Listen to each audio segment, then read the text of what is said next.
అధ్యక్ష, ఇందాక గౌరవ శాసనసభ్యులు కామినేని శ్రీనివాసరావు మాడుతూ అప్పుడు అందరూ ఇండస్ట్రీ కలవడానికి వెళ్ళినప్పుడు సైకో గారిని చిరంజీవి గారు గట్టిగా అడిగితే అప్పుడు ఈయన వచ్చాడంది అబద్ధం. గట్టిగా ఎవడు అడగలేదు అక్కడ.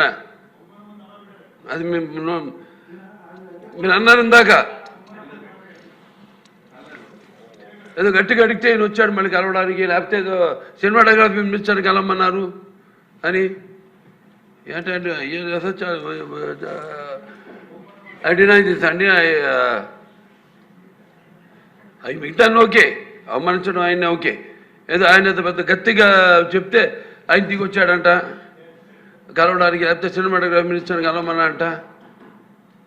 మనం కూడా నాకు ఇన్విటేషన్ వచ్చింది ఇక్కడ ఫిల్మ్ డెవలప్మెంట్ ఒక లిస్ట్ తయారు చేయమని.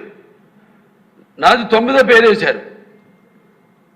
అది ఎవరో ఈయన నేను అడిగాను కూడా, దుర్గేష్ గారిని కూడా అడిగాను, గౌరవ సినిమాటోగ్రఫీ మంత్రి కూడా అడిగాను నేను, ఎవడో అడిగేసిందని. The respect a human being, even be opposition or us. 9వ పేరు వేశారు.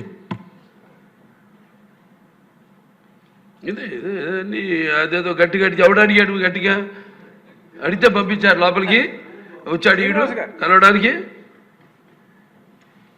Sorry sense. గౌరవనీయ డిప్యూటీ సీఎం పవన్ కళ్యాణ్ గారు మాకు ఈ అవకాశాన్ని ఇచ్చిన గౌరవనీయుల సభాపతి గారికి కృతజ్ఞతలు తెలియజేసుకుంటాం. గౌరవ ముఖ్యమంత్రి గారికి కూడా నమస్కారాలు తెలియజేసుకుంటాం. జిఎస్టీ సంస్కరణ మీదుగా ఆంధ్రప్రదేశ్ శాసనసభలో జరుగుతున్న ఈ చర్చలో భాగంగా ఈ దేశంలోని ప్రతి పౌరునికి ప్రత్యక్షంగాను పరోక్షంగాను లబ్ధి కలిగించే ఒక చారిత్రాత్మకమైన దిశానిర్దేశకమైన అంశంపై నేను ప్రకటన చేస్తాను. విషయం గౌరవ ముఖ్యమంత్రి శ్రీ నారా చంద్రబాబు నాయుడు గారి సూచనల మేరకు ఈ సమిష్టి నిర్ణయానికి మన రాష్ట్రం ఒక నిర్మాణాత్మక సహకారం అందించింది. ఇటీవల కాలంలో జిఎస్టీ పన్నుల విధానంలో చోటు చేసుకున్న అతిపెద్ద సంస్కరణలలో ఒకదానికి రాష్ట్ర ప్రతినిధిగా బాధ్యత వహించడం నాకు చాలా గర్వకారణంగా ఉంది. గౌరవ ప్రధానమంత్రి శ్రీ నరేంద్ర మోదీ గారు 2025 ఆగస్టు 15న 79వ స్వాతంత్ర దినోత్సవ సందర్భంగా ఎర్రకోట నుండి చేసిన జిఎస్టీ 2.0 సంస్కరణల చారిత్రాత్మక ప్రకటన దేశ ప్రగతికి బాటలు వేస్తూ ఉంది. ఈ సంస్కరణలను ముందుండి నడిపిన గౌరవ కేంద్ర ఆర్థిక మంత్రి శ్రీమతి నిర్మలా సీతారామన్ గారి కృషి ప్రత్యేకంగా అభినందనీయం. జిఎస్టీ మండలి 56వ సమావేశంలో వాటిని ఆమోదించింది.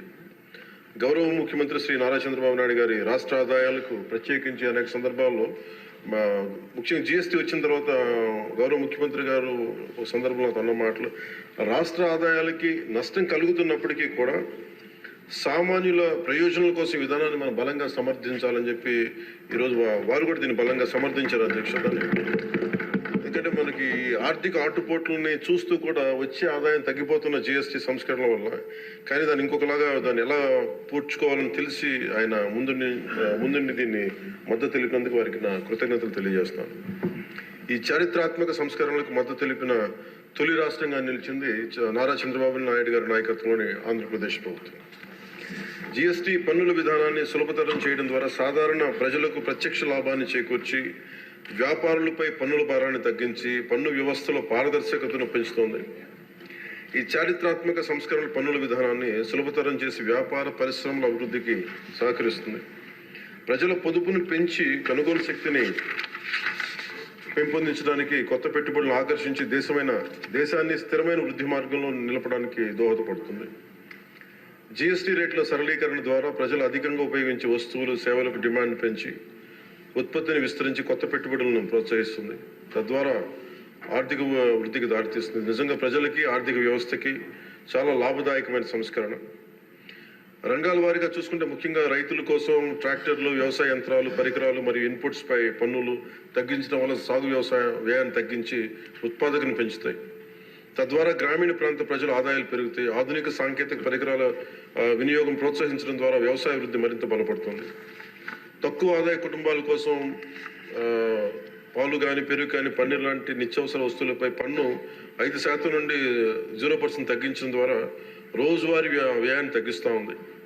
నిత్యావసరాలు నెయ్యి కానీ, వెన్న కానీ, వంట పాత్రలపై పన్ను 12% నుంచి 5% తగ్గించడం కూడా కుటుంబ బడ్జెట్లకి ఇది చాలా ఉపశమనం కలిగిస్తుంది. అలాగే ప్రతి కుటుంబం కోసం ఉండే సబ్బులు కానీ, షాంపూలు కానీ, టూత్ పేస్ట్ వంటి వ్యక్తిగత సంరక్షణ ఉత్పత్తులపై పన్ను 18% నుంచి 18% నుండి 5% పరిమితం చేయడం ద్వారా వాటి ధరలు చాలా గణనీయంగా తగ్గుతాయి.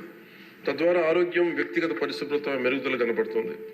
మధ్యతరగతి కుటుంబాల కోసం కార్లు, ఫ్రిడ్జ్లు, టీవీలు, ఎయిర్ కండిషనర్లపై పన్ను 28% నుంచి 18% తగ్గించడం ద్వారా వాటి ధరలు అందుబాటులోకి వచ్చి ప్రజల జీవన ప్రమాణాలు మెరుగుపడతాయి. అలాగే గృహ నిర్మాణానికి సంబంధించి సిమెంట్ పన్నుపై కూడా 28% నుంచి 18% తగ్గించడం ద్వారా గృహ నిర్మాణ వ్యయం తగ్గి సొంత ఇంటికల సాకారం అవుతుంది. ఆరోగ్య రంగం కోసం ఔషధాలపై పన్ను 12% నుంచి 5%కి, అత్యవసర మందులపై పన్ను 5% నుంచి 0% తగ్గించడం ద్వారా రోగులకి చాలా కీలక ఉపశమనం కలిగి అందరికీ వైద్య సేవలు అందుబాటులోకి వచ్చి ప్రజా ఆరోగ్య సంరక్షణ మెరుగుపడుతుంది. ముఖ్యంగా బీమా రంగంలో జీవిత ఆరోగ్య బీమాపై పన్నుని 0%కి తగ్గించడం ద్వారా మరిన్ని కుటుంబాలు బీమా పొంది వారి జీవన ప్రమాణాలు మెరుగుపడితే వాళ్ళకి ఒక భరోసా ఇస్తుంది. ముఖ్యంగా ఎంఎస్సీల కోసం వ్యాపార ఉత్పత్తులు, మధ్యవర్తిత్వ సేవలపై పన్ను సరళీకరణ ద్వారా ఖర్చును తగ్గించి పోటీ వాతావరణాన్ని పెంచుతూ ఉంది. త్వరితగతిన వెంటనే రీఫండ్ ద్వారా వ్యాపారులకు సమయానికి డబ్బు అందుబాటులో ఉండే వ్యాపారం, ఎగుమతులు, ఉపాధి అవకాశాలు పెరుగుతాయి. విద్యారంగానికి సంబంధించిన వస్తువులపై తక్కువ పన్నులు విద్యను మరింత అందుబాటులోకి తెస్తాయి. జిఎస్టీ 2.0తో భరోసా. ఈ సంస్కరణ ద్వారా ప్రజల చేతిలో ఉండే సంపద మరింత పెరిగి వస్తువుల వినియోగం పెరగడంతో పాటు నూతన పెట్టుబడులకు ప్రోత్సాహం లభిస్తుంది. తద్వారా ఆదాయ సేకరణ పెరుగుతోంది.